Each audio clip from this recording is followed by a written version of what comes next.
tous, c'est Louisa, vous regardez Unlocked, l'émission qui décrypte les entreprises. Aujourd'hui, je reçois Léa et Marlène de chez Publicis Group avec qui nous allons parler de recrutement puisqu'elles sont à la recherche de stagiaires afin d'intégrer différentes entités du groupe.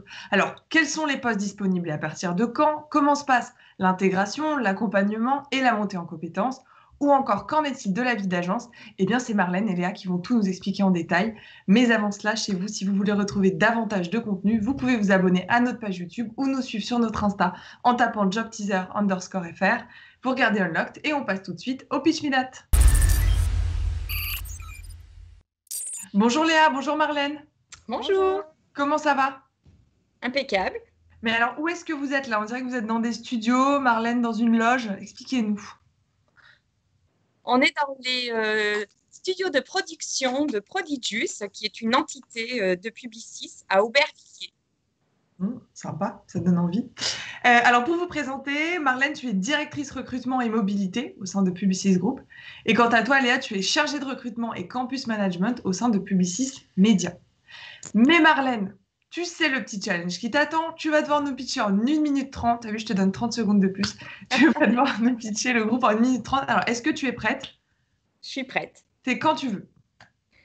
Donc, Publicis a été créé en 1926. Nous sommes le troisième plus gros groupe de communication mondial réparti sur 100 pays. Ça représente à peu près 90 000 collaborateurs sur les 5 continents.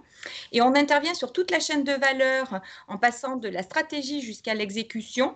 Et on combine la transformation marketing et digitale en cédant de la data pour nos entreprises, sachant que c'est à peu près plus de 200 grosses enseignes en France, donc sur la France. Nous avons 4 gros domaines d'intervention, la data, la créa, la techno et les médias, avec plusieurs expertises, l'influence, le sport, la production, le design, la créa, la data, le commerce et j'en passe certainement. Bah écoute, challenge réussi, Marlène. Bravo. Vous me l'avez dit quand on préparait l'émission, chaque année, vous recrutez des stagiaires au sein de Publicis Group afin de les former, de les accompagner. Alors, on va voir en détail ce que vous proposez aux jeunes, mais surtout, quels sont les profils que vous recherchez. Et on voit ça tout de suite.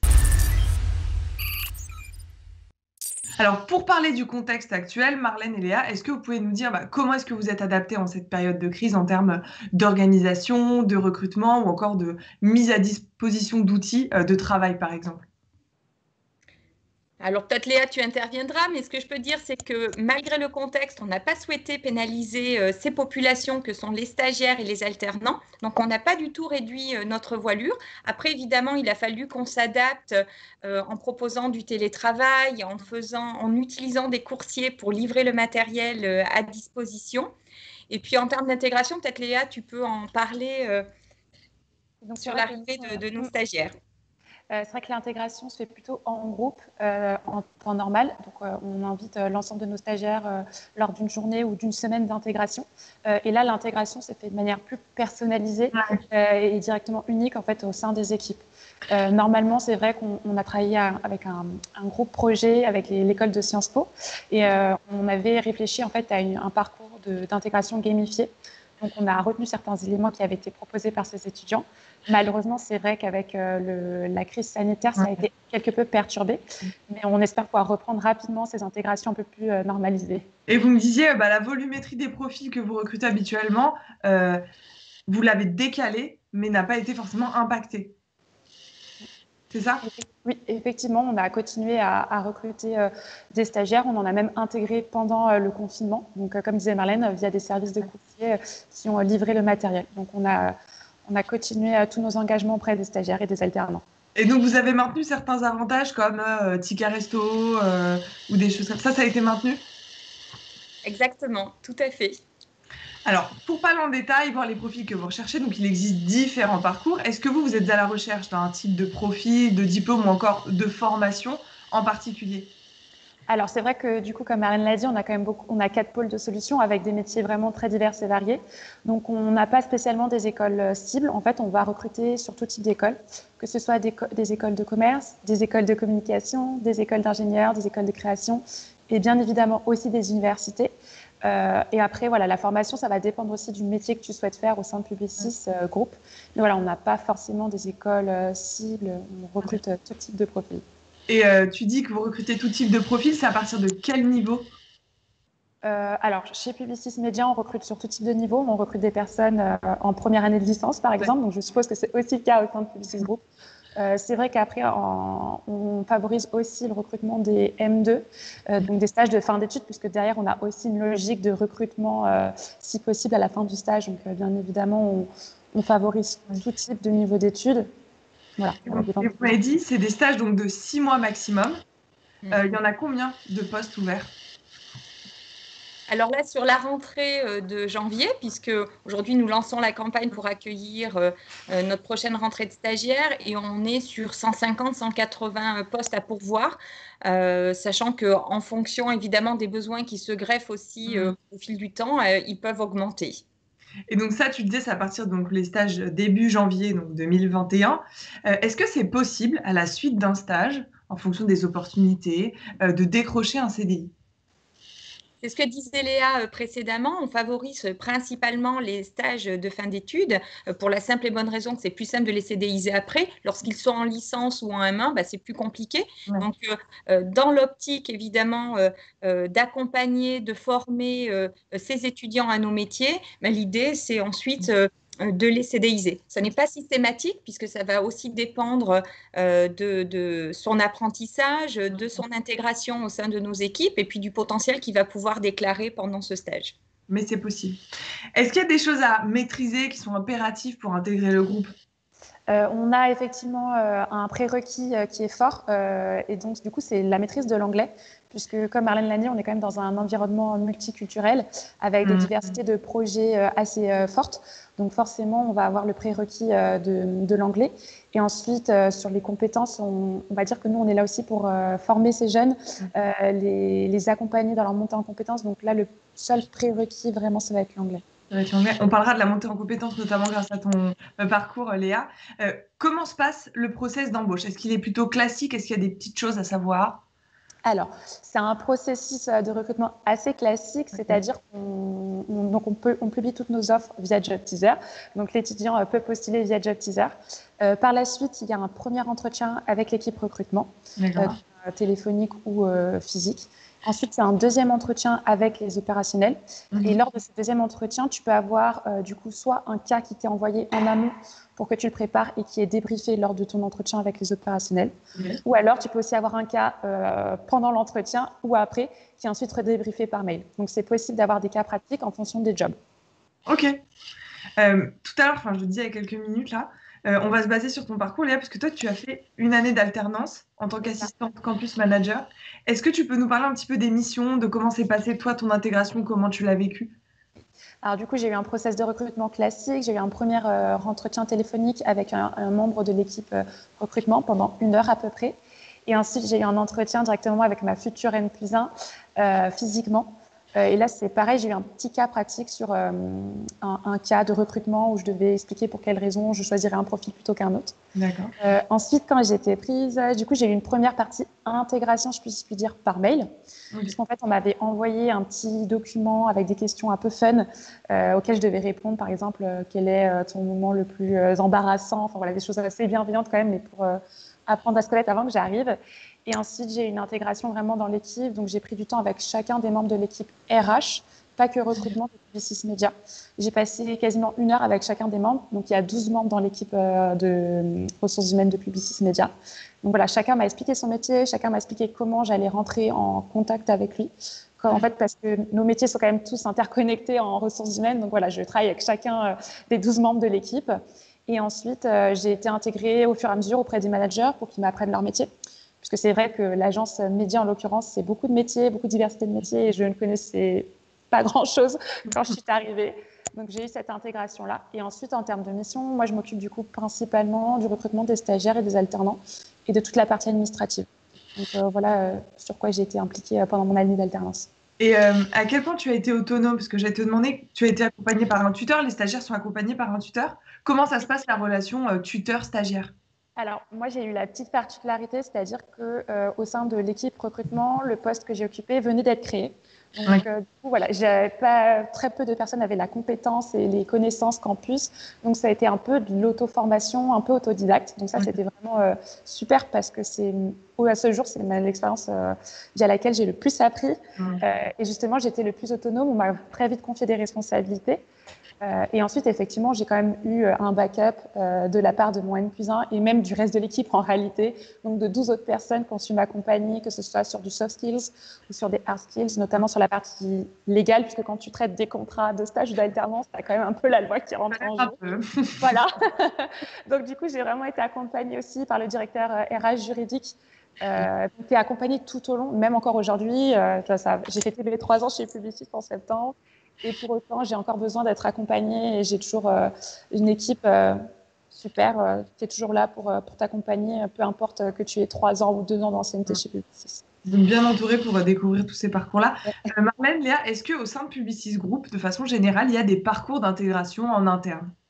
Oui, on a développé un parcours d'intégration en interne via une plateforme qui s'appelle Marcel. Donc, c'est un site internet interne à Publicis Group. Et on a une partie qui s'appelle Marcel Classes et sur laquelle, en fait, tu peux suivre des parcours de formation. Voilà, donc c'est en digital et c'est en anglais, d'où le prérequis anglais aussi. Et voilà, c'est hyper complet. Tu peux suivre diverses formations, que ce soit sur les outils ou sur le métier. Donc, voilà. Okay. Donc tout le monde peut y participer. Oui. Marlène, j'ai vu que vous avez obtenu le label Happy Trainees 2021. Déjà bravo. Et ensuite, est-ce que tu peux peut-être nous dire ce que c'est ce label-là? Comment est-ce que vous l'avez obtenu? Nous sommes fiers. C'est une enquête qui est envoyée auprès, alors en l'occurrence cet été, auprès de presque 300 étudiants au sein de Publicis, qu'ils soient stagiaires ou alternants, sur plusieurs critères d'évaluation en termes de motivation, de management, d'intérêt de mission, de fun, d'ambiance, etc. Et donc, il y avait 3 critères pour atteindre ce label et ils ont été atteints grâce au retour, en l'occurrence positif, de nos stagiaires et alternants et qui nous ont octroyé ce label et qui agit aussi comme étant une entreprise où il fait bon vivre lorsqu'on est stagiaire ou alternant. Alors, dans ces critères-là, pour obtenir le label Happy Trainees, en effet, le dernier critère, c'est le fun. Et donc, je disais en intro, comment se passe une vie en agence? Comment est l'ambiance de travail? Alors, peut-être je peux commencer, puis Oui. Léa, tu pourras, notamment sur les actions que tu as mis en place auprès de ces publics-là. Mais bon, là, vous voyez, on est dans un décor un peu particulier, dans des studios de production. Donc, on n'est pas sur des journées de travail classiques derrière son PC. On est sur des activités vraiment diverses et variées. On a 3 autres campus qui sont peut-être plus communément connus sur les Champs-Élysées, sur le campus de Bastille et à Gambetta, avec d'immenses open space, avec des endroits flex. On travaille en équipe et vous l'avez compris sur nos métiers, l'avantage, j'allais dire, de Publicis, c'est cette faculté d'interconnecter à la fois la data, la techno, les médias, la créa. Et donc, ce qui montre aussi la diversité des interlocuteurs qu'on peut avoir dans le cadre de projets et d'équipes. Et puis après, sur des événements plus ponctuels, alors cette année, ça a été un petit peu contrarié avec le contexte, mais on a plein d'événements qui cadencent le calendrier et puis des organisations d'afterwork. Peut-être Léa, tu peux reprendre sur ce que tu avais pu mettre en place. Effectivement, on essaye aussi d'animer notre communauté stagiaire alternant, aussi dans un principe de fidélisation, bien évidemment. Et donc, on avait organisé effectivement l'année dernière un afterwork cross solution, c'est-à-dire qu'on a convié tous les stagiaires qui étaient présents sur Bastille, donc du coup qui font partie d'entités différentes. Donc, il y a Publicis Luxe, notamment sur Bastille, Publicis Média, et il y avait Publicis Sapient à l'époque qui a déménagé à Gambetta. Et en fait, on les avait conviés le temps d'une soirée pour un afterwork cross solution. Ça leur permet aussi de se rendre compte qu'ils ne sont pas tout seuls, mais qu'il y a aussi d'autres métiers au sein de Publicis Group. C'est vrai que quand tu es dans une entité, tu es parfois un peu la tête sous l'eau dans ton entité et tu ne te rends pas compte qu'il se passe d'autres choses ailleurs. Oui, possible. Et alors, vous recrutez beaucoup de jeunes diplômés. Alors, on peut en déduire que la moyenne d'âge est plutôt jeune. Elle est de combien, la moyenne d'âge au global? Alors, la moyenne d'âge, elle est de 35 ans, mais ce qui est plus représentatif, c'est de se dire que 50% des effectifs de Publicis ont moins de 34 ans et 10% d'entre eux ont moins de 25 ans. Et un autre point assez important, c'est que sur l'acquisition des talents sur la période de 2019 à cheval sur 2020, la moyenne d'âge était de moins de 29 ans. Donc, c'est intéressant de montrer cette population plutôt jeune au sein de Publicis. Et un dernier mot sur justement l'ambiance, la vie d'agent, enfin, même au sein du groupe. Vous avez beaucoup parlé là, depuis le début de ce live sur l'environnement multiculturel. Alors ça passe par quoi? C'est l'ouverture des projets internationaux, la fréquentation de différentes communautés. Comment est-ce qu'on le ressent de l'intérieur? Alors déjà, il faut savoir qu'on a plus de 45 nationalités représentées au sein de Publicis en France. Encore une fois, toujours sur la période de mi-2019 à mi-2020, on a fait l'acquisition de 17 nouvelles nationalités. Donc, évidemment, l'anglais est un prérequis. Nous sommes sur 5 continents. Il y a des phases projets avec des clients, pour ne pas les citer, qui sont évidemment globaux, mondiaux. Et donc, en ce sens, on a besoin d'interagir avec tous les talents au sein de Publicis. Léa en parlait tout à l'heure avec la plateforme Marcel, qui a aussi vocation d'interconnecter l'ensemble des talents. Ça passe par toute la diversité en termes... alors, quand on va travailler sur l'inclusion, on a des associations LGBT sur sur la présence de la femme au sein de nos entités, évidemment sur les différentes nationalités avec cet engouement à l'international. Et puis aussi un point sur l'inclusion des personnes en situation de handicap. Voilà. Je l'espère, nous sommes un groupe dans l'inclusion et dans la diversité. Et donc, en tant qu'experte, là tout de suite, on va profiter que vous soyez là pour que vous puissiez nous donner tous vos conseils pour faire la différence en entretien. Si ça vous va, on passe tout de suite aux tips to be on top. Ah, tu as commencé un petit peu à en parler tout à l'heure, Léa. J'aimerais savoir les soft skills qui peuvent faire la différence sur leur poste, en tout cas soft skills compétences donc humaines, qui peuvent faire la différence pour intégrer le groupe. Alors, c'est vrai qu'on fait un focus, nous, sur les soft skills, puisque c'est ce qui nous importe le plus, d'intégrer avant tout aussi des personnalités. Du coup, on va rechercher des étudiants qui sont très curieux, puisque comme Marlène l'a répété à plusieurs reprises, on a beaucoup de projets qui sont cross-agence. Donc forcément, c'est pas juste ton poste qui est intéressant, c'est aussi de voir ce que fait le voisin pour comprendre toute l'interconnectivité qu'on a entre nous. On va aussi chercher des personnes qui sont très agiles, qui sont adaptables, puisque c'est vrai qu'on a l'habitude d'avoir une to-do ABC et peut-être que c'est ta première priorité, donc il faut savoir être agile et adaptable. On va aussi chercher des personnes qui sont capables de travailler un peu sous pression et qui ont aussi une capacité à résoudre des problèmes. On va aussi chercher ça, c'est très important pour nous. Et ce que tu me disais, enfin vous me le disiez au téléphone quand on a préparé cette émission, je trouve intéressant, c'est j'allais vous demander les hard skills, donc les compétences plus techniques, et vous me disiez finalement on est plus sur les soft skills parce que les hard skills c'est nous qui allons vous les donner, vous les transmettre. Oui, c'est sûr que quand on s'engage à prendre un stagiaire, on s'engage aussi à prendre un étudiant qui est en cours de formation. Donc je pense que c'est aussi important que nos managers qui ont l'habitude aussi d'accompagner les étudiants puissent accompagner un étudiant de A à Z dans sa formation. Donc c'est pour ça qu'on fait un focus plus précis sur les soft skills. En plus, on est aussi dans un milieu qui est digital, donc les métiers bougent vite. Et donc forcément, ce qui était vrai il y a un an n'est peut-être plus forcément vrai aujourd'hui. Donc c'est pour ça qu'on fait un focus un peu plus important sur les soft skills. Moi, j'aimerais avoir vos conseils sur comment faire la différence lors de l'entretien. Peut-être que Léa, tu peux nous dire comment toi, tu t'étais préparée à passer ton entretien lors de ton alternance, par exemple. Oui.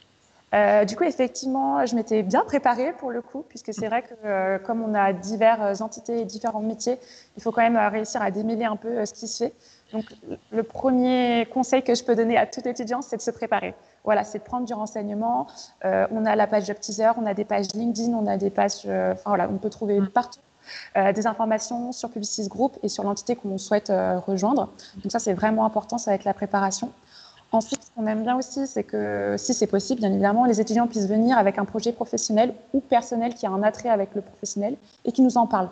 Je trouve que c'est intéressant et c'est important aussi de pouvoir développer un projet lors de son entretien.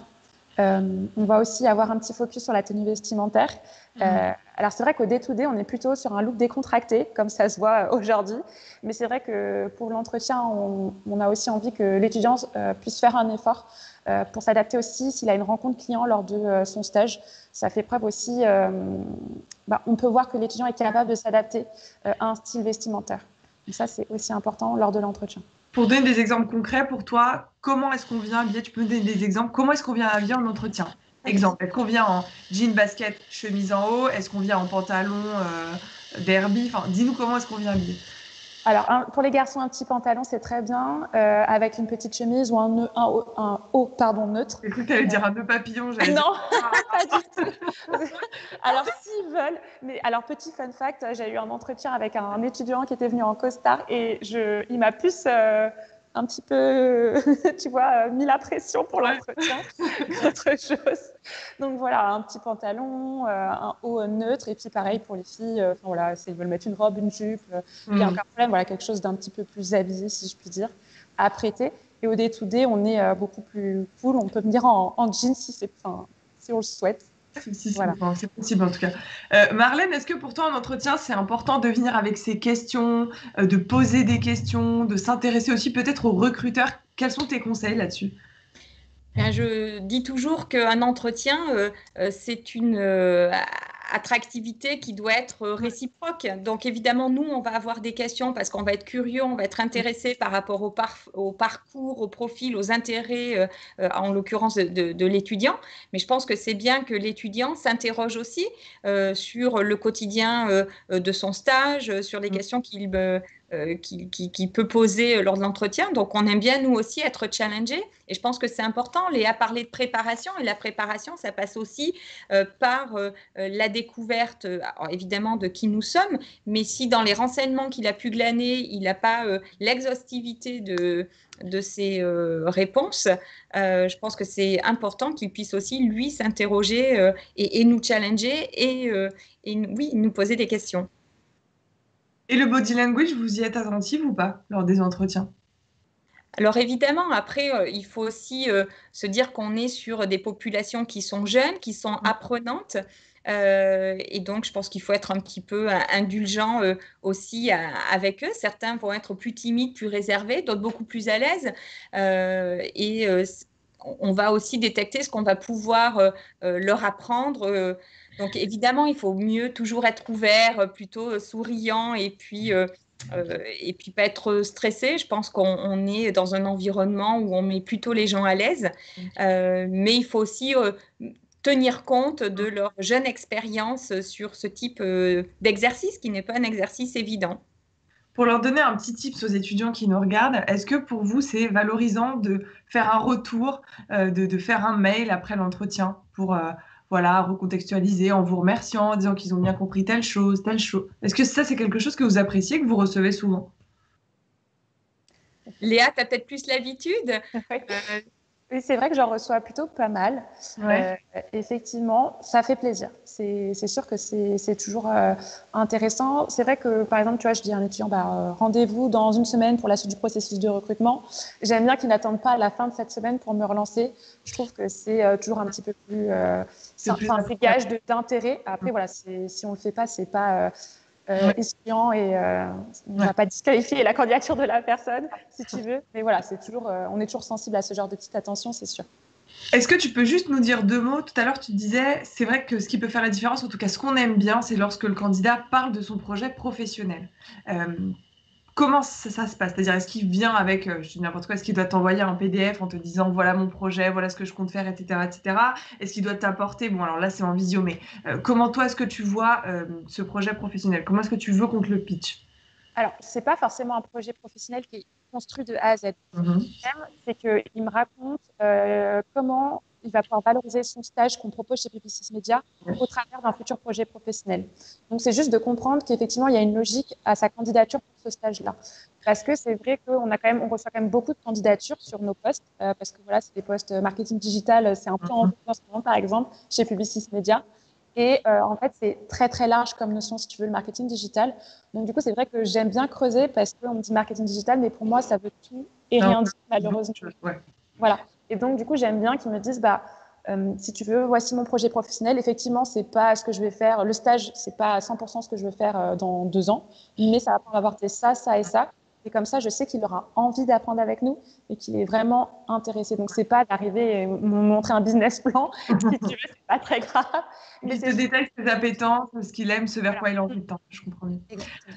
Alors, Marlène... Louisa, si je peux rajouter, on a aussi tout un pan d'étudiants sur la communication, sur la créativité. Et donc, souvent, ils ont des portfolios, ils ont des books. Parce que, voilà, en parallèle, ils font de la photographie, ils s'exercent sur... Voilà, donc ça peut être aussi ce type de support visuel en fonction, évidemment des profils. Oui, qui viennent appuyer leur candidature. Exactement. Alors, Marlène et Léa, il va nous rester maintenant 3 minutes ensemble. Ça va être à vous de les convaincre. Ça va être votre dernier mot. Est-ce que vous êtes prêtes? J'attends votre go. Go. Allez, on passe au last but not least. Alors, qui veut commencer à nous dire son mot de la fin? Léa, sur une bonne dynamique. Ok. Je ne peux que vous recommander de rejoindre les équipes de Publicis Group. On s'y plaît vraiment puisqu'on y reste finalement. Ça fait déjà 3 ans et pour le moment, je ne me vois pas ailleurs. On est quand même une bonne communauté. Les stages sont hyper responsabilisants, qui permettent aussi de rebondir par la suite, même si c'est un M1, de pouvoir aussi prendre une alternance si tout se passe bien. Donc, je pense que c'est vraiment un environnement à rejoindre et on va développer tellement de soft skills qui vont pouvoir se réutiliser ailleurs, dans d'autres contextes. Et je pense que c'est une bonne école. Marlène. Oui, et puis ce que je peux rajouter, c'est que nous sommes un groupe diversifié par rapport aux activités que j'ai mentionnées au tout début. Et je pense que tout le monde y peut trouver son bonheur, qu'on ait fait un parcours plutôt technologique, plutôt data, sur la créativité, évidemment sur les médias. Et à l'intérieur même de ces grands domaines, on va pouvoir trouver des expertises un petit peu plus fines. Et donc, je pense qu'on offre une diversité de métiers qui est assez large, parfois méconnue. Et donc, j'invite évidemment tous les étudiants curieux de découvrir nos métiers à venir les apprendre au sein de Publicis. Merci beaucoup Marlène et Léa. Et comme tu le disais tout à l'heure, Marlène, il y a à peu près 150 offres de stage, donc n'hésitez pas à vous rendre sur jobteaser.com pour postuler dès maintenant. Maintenant que vous avez tous les tips. Marlène et Léa, encore un grand merci d'avoir partagé toutes vos connaissances de l'intérieur. Chez vous, encore une fois, jobteaser.com. Et on vous laisse sur cette vidéo qui va vous permettre de découvrir et de faire le tour des différents campus France de Publicis. Chez vous, bon courage dans la suite de votre process et on se donne rendez-vous très vite pour un nouveau live. Marlène et Léa, à très vite. À très vite. Merci.